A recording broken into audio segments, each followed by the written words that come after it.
arranged a sacrifice for everyone in town. We don't do the States a lot. Yeah, no. I mean, we do select shows, but we don't do a lot.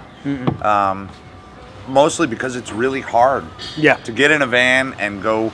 At this point, we would be paying to do it, which I wouldn't mind doing, but, you know, my And we do family short might. stints and stuff here and there, but in the U.S., I mean, U.S. is a big place. You know what I mean? And get from East Coast to West Coast is, you're looking at Epic. at least a 6-week tour, and we're not doing that. Also, in the U.S., it's very specific where we do well. West Coast, East Coast, northern, middle area, very good. Stuff in between, not so much. So, which is okay. That's fine, you know, whatever. Well, yeah. Generally, I prefer to just play music on a stage wherever I can. But yeah, I mean, obviously, this makes more sense. It makes it feasible. It makes it easier to do and more feasible monetarily to do. Yeah. Change the path we're on. Well, whatever we tell you is going to be a very calm version of whatever actually happened. So let's think here. Our first bass player, Daryl, we all got out. Where were we? We were in Montana or something. And there was like this pretty rapidly flowing, not like this, like very rapidly flowing river. We had a thing when we first started touring that we wanted to go skinny dipping everywhere. Everywhere. This go we swimming. didn't because it was too cold. Yeah. We got in. We got in, and the current was so hard you had to sort of grab onto the rocks to keep from being swept down. Apparently there was a waterfall not that far down. He let go, and he just started going, and he was like, oh, like this, and we're like, oh, he's waving. Wait, he's not waving, he's drowning. And that also was a funny thing. He's not waving, but drowning.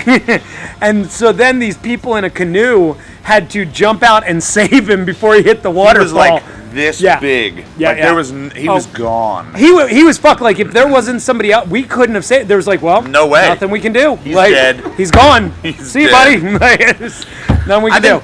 The funniest, craziest, most horrible thing was breaking down one time in Arizona. Oh yeah. And we had I mean, it was just this calamity of things over 2-3 weeks of everything that could go wrong did go wrong. We spent all of our money. We were sleeping on people we didn't know's floors. We had nothing to eat, and we're trying to get home. We didn't shower for like 10 days, working on the van, like covered in oil, stinking. Like Nathan accidentally pissed on Josh and I. I did.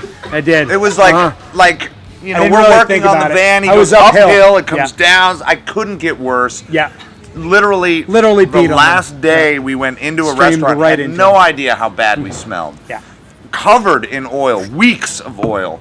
And they were like wouldn't serve us, like staying away from us. It was horrible. I had escaped at that point. My uncle lived in California, went out to visit him. I forgot about that. Yeah.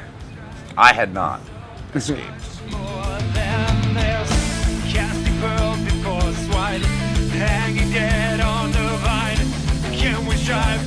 So you guys have accepted Jesus as your personal savior? Actually, you know what's funny is the guy that mixed the record asked us if it was a born again song. I was like, what? Right. We get confused a lot for a Christian band, and I'm not quite sure why. Because we have a lot of very anti-religious songs. We have other people that are in the band, like Robert, who is very into like Hindu stuff, and I don't really know how to explain that. It's religious, maybe, or spiritual. Chad and I are the resident non-believers. But a lot of times we definitely speak out against abuse when religion is involved. It was actually one of the reasons, you know, with doing I Am Heresy, where I was able to sort of more just say fuck any of that shit. Because in this band we have to have sort of somewhat of a respect for each other, obviously. It needs to be poetically done. Yeah, because not everybody in the band feels the same way about religious views or whatever. They have them, you know. We do not, but so when we talk about religion, like with Altar of God, it's more about how people use it to abuse other people. And that is an area where abuse of power is rampant, and that makes a very easy target for us to sing about. Mm-hmm.